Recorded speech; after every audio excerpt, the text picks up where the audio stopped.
मेरा पहला सवाल डॉक्टर लक्ष्मण आपसे है, क्या ये समय चुन लिया गया है कि अब अंबेडकर साहब के देखरेख में जो संविधान बना था उसको निपटाने का समय आ गया है? ये टाइमिंग क्या यही बताती है कि अब मोदी जी जो लक्ष्य उनकी पार्टी के और उनके संघ परिवार के हैं, उनके एक अगला कदम अब संविधान को बदलने की तरफ जाएगा, तभी संभव है? शुक्रिया मुकेश जी, इस बेहद जरूरी बातचीत में शामिल करने के लिए।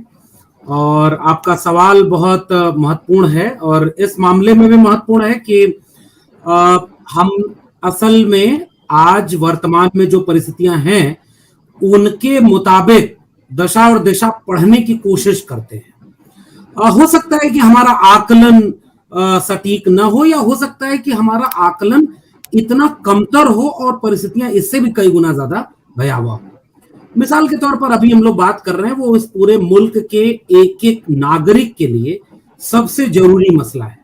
राष्ट्र की पहचान, नागरिक होने की पहचान, उसको मिले हुए अधिकार, उसका आपस में रिश्ता कैसा होगा बाकी नागरिकों से, इस देश में बुनियादी सुविधाएं, बुनियादी ढांचा, और सबसे बड़ी बात कि जिससे ये राष्ट्र बना है। मैं बाबा साहब डॉक्टर अंबेडकर का एक कोटेशन कोट करना चाह रहा हूं, और ये बिल्कुल संविधान सभा की बहसों, कोट अनकोट ये बहस करके संविधान बना, दो चार लोगों और अंग्रेजों के 1935 के अधिनियम और इन सब चीजों की वजह से नहीं बना। 9 खंड में हिंदी में प्रकाशित है, जिसके 12 पूरे अध्याय विस्तार में। एक एक बिंदु पर बहस हुई, भारतीयता की अपनी सीमाओं और परिस्थितियों को ध्यान में रखते हुए हर एक तबके के लोगों की नुमाइंदगी के साथ बहस हुई। उस बहस के निचोड़ में कुछ एक बातें हैं जो मैं आज कोट करना चाह रहा हूं। डॉक्टर अंबेडकर 2-3 बहुत महत्वपूर्ण बातें कहते हैं। पहली बात, भारत एक राष्ट्र नहीं है, इसे एक राष्ट्र बनना है, क्योंकि भारत तमाम तरह के अंतर्विरोधों का एक समूह है। अंतर्विरोध जाति, धर्म, भाषा, क्षेत्र, तमाम तरह के। तो डॉक्टर अंबेडकर ने कहा कि ये राष्ट्र कैसे बनेगा, इसके दस्तावेज का नाम है भारत का संविधान। दूसरी बात, भारत का संविधान आज 26 नवंबर 1949 को इस देश के नागरिकों को राजनीतिक बराबरी तो दे देता है कि एक व्यक्ति एक वोट की एक कीमत, लेकिन अगर हमने इस देश में सामाजिक और आर्थिक गैर बराबरी दूर नहीं की तो राजनीतिक बराबरी का कोई मायने नहीं निकलेगा। तीसरा कोटेशन, ये संविधान कितना भी अच्छा हो, इसे लागू करने वाले लोग अगर अच्छे न हुए तो ये कागजों का पुलिंदा मात्र रह जाएगा। इनके आलोक में हम 75 साल के अमृत काल वाले देश को विश्लेषित कर सकते हैं। नंबर 1, संविधान ने कहीं यह दावा नहीं किया कि वो हर्फ आखिर है या उसमें कोई संशोधन नहीं हो सकता। 100 से ज्यादा संशोधन इस बात का इशारा करते हैं कि बदलती हुई परिस्थितियों और संशोधन का रास्ता इसी संविधान ने दिया कि अगर परिस्थितियां बदलेंगी, देश को जरूरत होगी, तो अमुक शर्तों के मुताबिक इस संविधान में कुछ संशोधन हो सकते हैं। यानी जो लोग संविधान बदलने की बात करते हैं वो संशोधन में भरोसा नहीं रखते, यानी संविधान में कुछ तो ऐसा है जिसे वो बदलने के लिए संशोधन काम नहीं आता, और जिसको बिना बदले उनके सपनों का भारत नहीं बन सकता। मैं जब उनके कह रहा हूं तो ये एक वैचारिक इशारा है। तो एक तो ये बात की संशोधन का रास्ता संविधान ने दिया, 100 से ज्यादा संशोधन हुए, यानी समयानुकूल ये अपने को बदल रहा है। फिर आप बदलने की बात क्यों करते हैं संविधान को? नंबर 2, राजनीतिक, आर्थिक, सामाजिक गैर बराबरी को दूर करते हुए 75 साल बाद जैसा भी ये मुल्क बना है, ये खाइयों को मिटा कर बना है।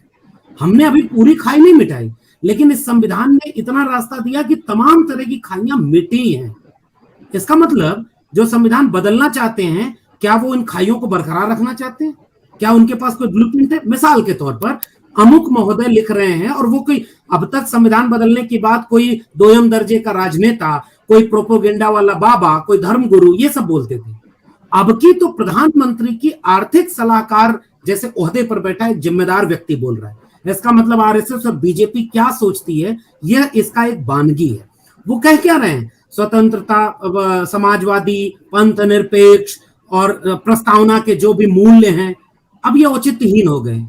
एक बार बहस इस बात पर होनी चाहिए कि जो शब्द थे वो क्या अस्तित्वहीन हो गए, यानी इस देश में सबको धर्मनिरपेक्षता कायम हो गई है या धर्मनिरपेक्षता बाधा है? समाजवादी होना इस देश में बाधा है या कायम हो गया ये समाजवाद? 100 से कम ना 1000 से ज्यादा समाजवाद का यही तकाजा, ये वाला। इसका मतलब ये है कि कोशिश और मंशा इस बात की है कि जो इस देश की बुनियाद में नींव थे उन्हें ही बदल दें, ताकि वो जो पितृभूमि, जाति के वर्चस्व, आर्थिक वर्चस्व, भाषा के वर्चस्व, धर्म के वर्चस्व का थोड़े से लोगों का भारत जो आरएसएस हमेशा चाहता है, और बाकी लोग जनता से प्रजा में तब्दील हो जाए, नागरिक प्रजा में तब्दील हो जाए, ये इसका खतरा। ये 2-3 संदर्भ में देख पा रहा हूं, और इसलिए मैं कह रहा हूं डॉक्टर अंबेडकर हो या संविधान सभा में बहस करने वाले जयपाल सिंह मुंडा हो, वो कहते हैं कि भाई संविधान, लोकतंत्र हमें ना सिखाओ। क्या आदिवासियों को उनका हक मिल गया? क्या दलितों को उनका हक मिल गया? और आखिरी वाक्य है मुकेश जी, जिस भी व्यक्ति को भारत के संविधान ने 1% भी लाभ दिया है, आज इम्तिहान उस व्यक्ति का है कि वो इस मोड़ पर क्या करता है। और दूसरा, क्या संविधान के बिना कोई रास्ता ऐसा है जो गले का मटका, पीठ का झाड़ू, शिक्षा से वंचना, रोजगार से वंचना, मानव होने की गरिमा तक जो नहीं थी वो प्रदान कर दिया हो? अगर ऐसा कोई रास्ता है तो हमें स्वीकार है, और अगर कोई ऐसा रास्ता है तो संविधान अनंतिम है।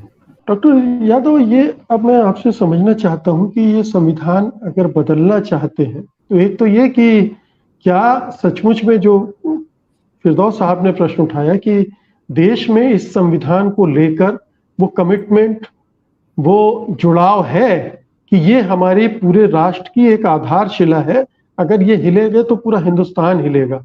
जिन वर्गों को इससे प्रोटेक्शन मिलता रहा है, चाहे वो पिछड़े हों, दलित हों, आदिवासी हों, अल्पसंख्यक हों, जितना भी, पूरा तो नहीं मिला लेकिन जितना भी मिलता रहा है, क्या वो इसे बचाने के लिए आगे आएंगे?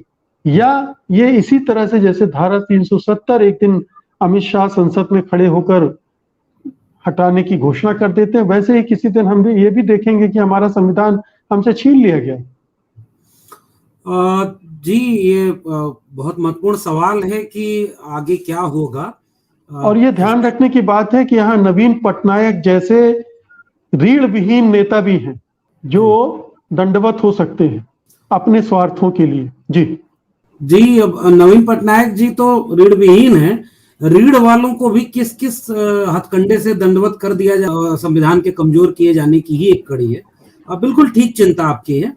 सवाल का पहला हिस्सा कि जिन तबकों को संविधान ने सबसे ज्यादा हक अधिकार दिया, पिछली टिप्पणी में भी मैंने ये बात जिक्र किया था मैंने इसका, कि संविधान के पहले का भारत और संविधान के बाद का भारत, अगर इस फर्क को इस देश की आम आवाम तक, छोड़ दीजिए तबका भी कुछ देर, हर एक नागरिक तक इसका अगर बोध पहुंचा दिया गया होता, तो मुझे लगता है कि आज इतनी हिमाकत तो इस तरह से कोई नहीं करता।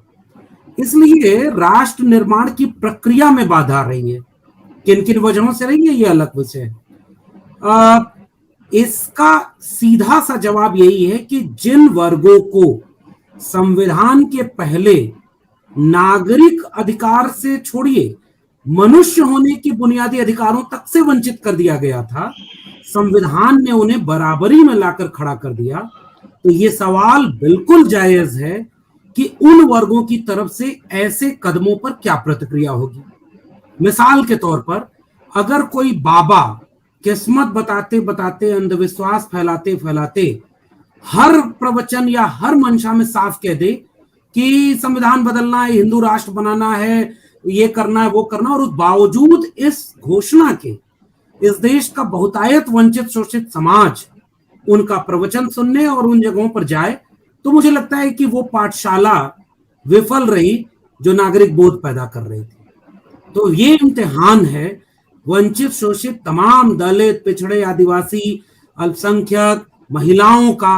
मैं महिला भी जोड़ रहा हूं जानबूझकर कि महिलाओं को संविधान के पहले क्या अधिकार थे और संविधान के बाद क्या थे। एक तो ये बात। इम्तिहान उनका है। और मुझे इस पे टिप्पणी ये करनी है कि अभी भी देखिए, सच बात बताऊं, अगर कोई बचा सकता है इन सब से तो यही वर्ग बचाएंगे। आप गौर करिए कि किन पार्टियों की रैली में संविधान की प्रतियां आज भी बिकती हों या लहराई जाती हैं। वो वंचित शोषित जमात की पार्टियां हैं। बाकी लोग भी मानते हैं संविधान। अब मानने को तो जिनकी सरकार है, जो संविधान बदलना चाह रहे हैं, वो भी नतमस्तक हो गए थे कि भारत का संविधान और बाबा साहब ना होते तो हम तो प्रधानमंत्री न बन पाते। लेकिन फिर भी मेरा भरोसा ये है कि बचाएंगे भी तो वही लोग जिनको सबसे ज्यादा हासिल हुआ है। लेकिन इम्तिहान बाकी है। नंबर 2 बात, जिम्मेदारी केवल उनकी नहीं है, जिम्मेदारी हर एक नागरिक की है। जैसे मैं इसको आसान कर दूं, इस देश में जो मिडिल क्लास बना है ना, कम्युनिस्ट टर्मिनोलॉजी को छोड़ दे कि भाई मिडिल क्लास तो बाधा होता है किसी परिवर्तन का, क्योंकि वो एडजस्ट करने की प्रवृत्ति में आ जाता है।